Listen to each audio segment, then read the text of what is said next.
ओम शांति। बुद्धिदाता मुक्तिदाता भोलानाथ पिता निराकार परमात्मांकर भोलानाथ आत्मिक संतान मानंकु आंतरिक ईश्वरीय शुभ अभिनंदन। सुप्रभात।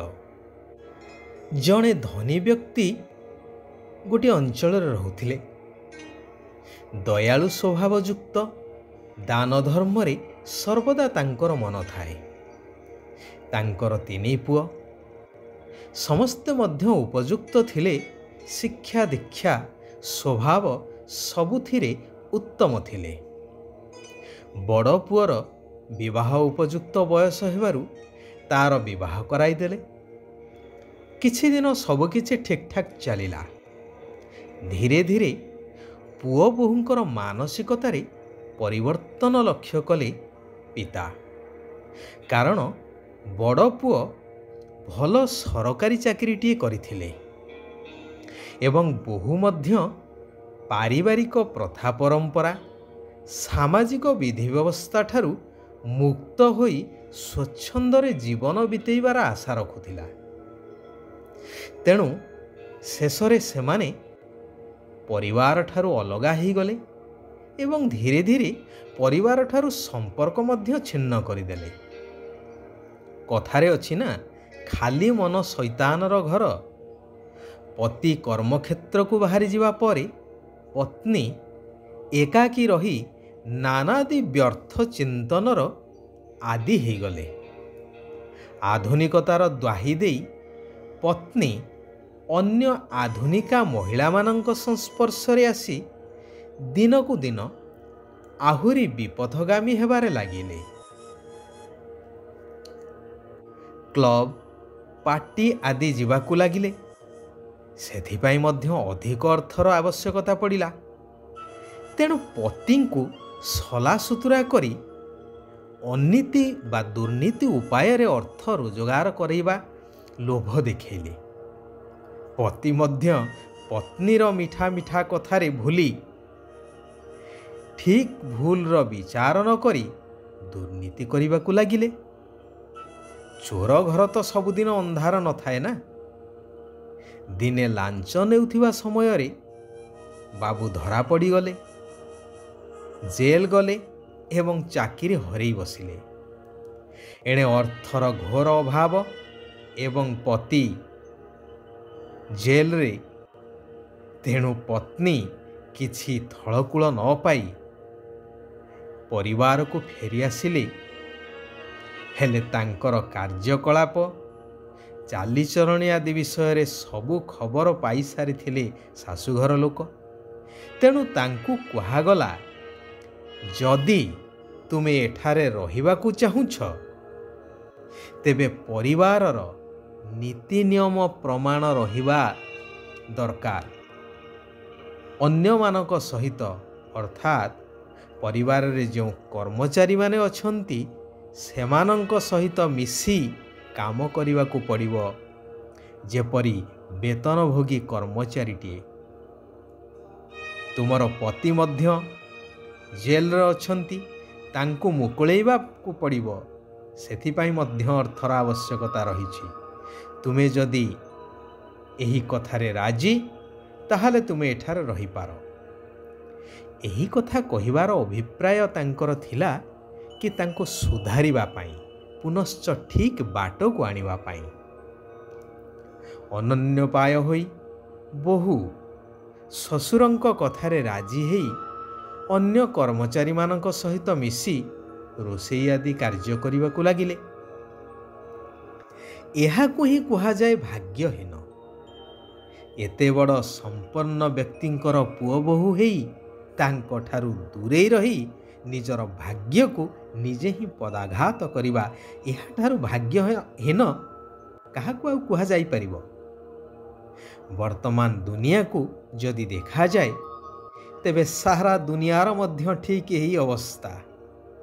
कारण जेउ सुख शांतिर संपत्ति पाइबा पाई बा आनंदरे रहिबा पाई शारीरिक बेमारी आदि ठारू मुक्त हेबा पाई ଅଧା କଳ୍ପ ଅର୍ଥାତ୍ ଦ୍ୱାପର ଆଉ କଳି ଏହି ଦୁଇ ଯୁଗ ହେଲା ସାଧୁ ସନ୍ଥ ଗୁରୁ ଗୋସେଇଁ କରି ତୀର୍ଥ ବ୍ରତ ଆଦି କରି କରି ଧକ୍କା ଖାଇ ଖାଇ ଆସିଲେ।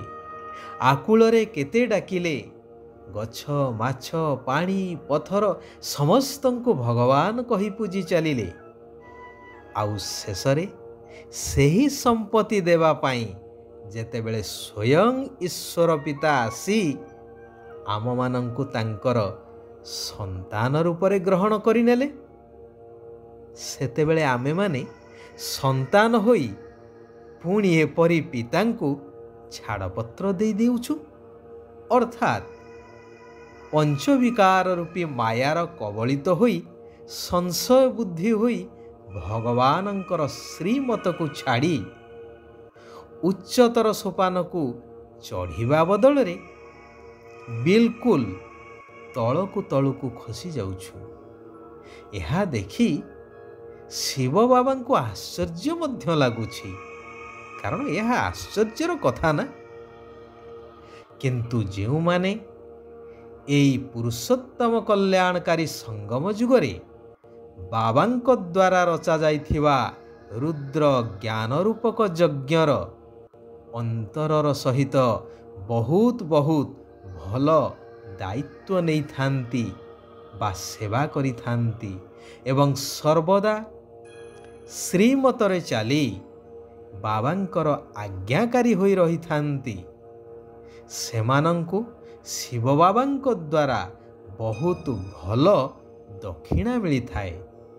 ଯେଉଁମାନେ ଯଜ୍ଞ ରକ୍ଷକ ହେଇଥାନ୍ତି ବା ଯଜ୍ଞ କରିଥାନ୍ତି, ସେଇ ବ୍ରାହ୍ମଣମାନଙ୍କୁ ଦକ୍ଷିଣା ଦିଆଯାଇଥାଏ ନା। ଏଠାରେ ତ କୌଣସି ସ୍ଥୂଳ ଯଜ୍ଞ ନୁହେଁ, ଜ୍ଞାନ ଯଜ୍ଞ। ଯେଉଁ ଜ୍ଞାନ ଯଜ୍ଞରେ ନିଜ ଭିତରେ ଥିବା ଅବଗୁଣ ବିକାର ରୂପକ ଆହୁତି ଦିଆଯାଇଥାଏ। ଏହି ଯଜ୍ଞରେ ଯେଉଁମାନେ ସଚ୍ଚା ସେବାଧାରୀ, ସେହିମାନଙ୍କୁ ହିଁ ଭଗବାନଙ୍କ ଦ୍ୱାରା ବହୁତ ଭଲ ଦକ୍ଷିଣା ମିଳିଥାଏ। ଅର୍ଥାତ୍ ଭଗବାନଙ୍କର ସମ୍ପତ୍ତିର ସେମାନେ ଉତ୍ତରାଧିକାରୀ ହୋଇଥାନ୍ତି। ବାବା କହୁଛନ୍ତି, ଅଧାକଳ୍ପ ତୁମେମାନେ ଶାରୀରିକ ଯାତ୍ରା କରି କରି ଆସିଲ, ଏବେ ଆତ୍ମିକ ଯାତ୍ରା କର।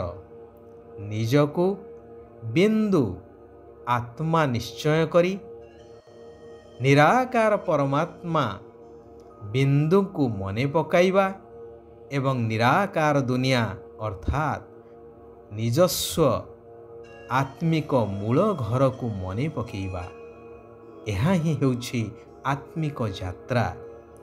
ଘରେ ଥାଇ ମଧ୍ୟ ବାବାଙ୍କର ସ୍ମୃତିରେ ରହିବା, ଏହା ହିଁ ହେଉଛି ଆଶ୍ଚର୍ଯ୍ୟଜନକ ଯାତ୍ରା ନା।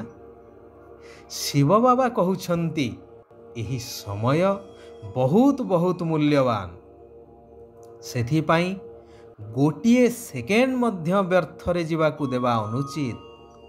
ଆତ୍ମ ଅଭିମାନୀ ହେବାର ପୁରା ପୁରୁଷାର୍ଥ କରିବା ଦରକାର। ଚାଲିବା ବୁଲିବା କର୍ମ କରିବା ସମୟରେ ମଧ୍ୟ ବାବାଙ୍କୁ ସ୍ମରଣ କରି ନିଜର ଆତ୍ମିକ ଅବସ୍ଥାକୁ ପକ୍କା କରିବା ଉଚିତ। ମିଠା ବାବାଙ୍କର ସନ୍ତାନ, ତେଣୁ ବହୁତ ମିଠା ସ୍ୱଭାବଯୁକ୍ତ ହେବା ଦରକାର। କାହାକୁ ମଧ୍ୟ ଦୁଃଖ ଦେବା ଅନୁଚିତ, ଚାହେ ମନ ବଚନ ବା କର୍ମ ହେଉ। ଯଥାର୍ଥ ବିଧି ଦ୍ୱାରା ବ୍ୟର୍ଥକୁ ସମାପ୍ତ କରି ପ୍ରଥମ ଶ୍ରେଣୀକୁ ପ୍ରାପ୍ତ କରୁଥିବା ପରମାତ୍ମ ସିଦ୍ଧି ସ୍ୱରୂପ ହୁଅ। ଯେପରି ଆଲୋକର ଉପସ୍ଥିତିରେ ଅନ୍ଧକାର ସ୍ୱତଃ ହିଁ ଦୂର ହୋଇଯାଇଥାଏ, ସେହିପରି ନିଜର ସମୟ ସଂକଳ୍ପ ଶ୍ୱାସକୁ ସଫଳ କରିବା ଦ୍ୱାରା ବ୍ୟର୍ଥ ଆପେ ଆପେ ସମାପ୍ତ ହୋଇଯାଏ। ଦୁନିଆରେ ରିଦ୍ଧି ସିଦ୍ଧି ଦେଖାଉଥିବା ଆତ୍ମାମାନେ ଅଳ୍ପ କାଳର ଚମତ୍କାରିତା ଦେଖେଇଥାନ୍ତି, କିନ୍ତୁ ତୁମେମାନେ ଯଥାର୍ଥ ବିଧି ଦ୍ୱାରା ପରମାତ୍ମ ସିଦ୍ଧି ପ୍ରାପ୍ତ କରୁଛ। ପ୍ରକୃତ ଜ୍ଞାନୀ ତାଙ୍କୁ କୁହାଯିବ ଯିଏ ଅପକାରୀ ଉପରେ ମଧ୍ୟ ଉପକାର କରିଥାନ୍ତି। ଆଚ୍ଛା, ଆଜି ପାଇଁ ଏଇଠାରେ ଆମେମାନେ ବିରାମ ନେବା। ସାରା ବିଶ୍ୱର ଆତ୍ମାମାନଙ୍କର କଲ୍ୟାଣ ହେଉ। ସମସ୍ତେ ସୁଖ ଆଉ ଶାନ୍ତିର ଅନୁଭବ କରନ୍ତୁ। ଓମ୍ ଶାନ୍ତି, ଓମ୍ ଶାନ୍ତି, ଓମ୍ ଶାନ୍ତି।